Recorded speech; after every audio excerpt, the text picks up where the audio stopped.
But the choice is, do we create border security by force, or do we create border security by trade?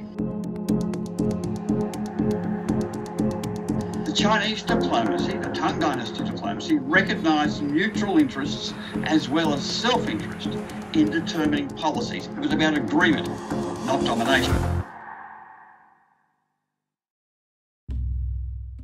The important thing with the Tang Dynasty approach is that it comes from a time when both Europe and China shared a variety of land borders.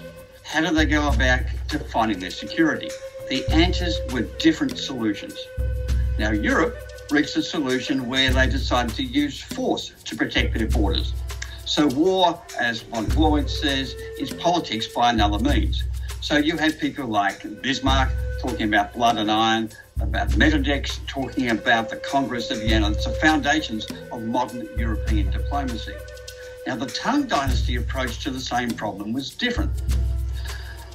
They had a more pragmatic view, but countries would pursue their own interests, and they would only look at those interests that they could share with others. So they focused on the points of agreement rather than the points of disagreement.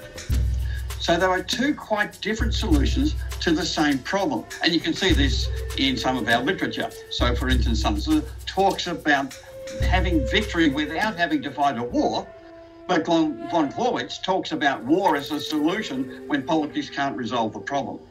So for China and the Tang Dynasty, trade protects borders. The choice is, do we create border security by force, or do we create border security by trade? Now, Asia and ASEAN understands that border security primarily comes from trade. So it respects China. It respects China's role within the ASEAN region, and it sees that opening up trade and free trade through RCEP and other mechanisms is a way to guarantee border protection. So the Chinese approach, the ASEAN approach, is that we accept those political differences because our trust does not rest on being politically the same. So RCEP, like ASEAN, will accept political differences.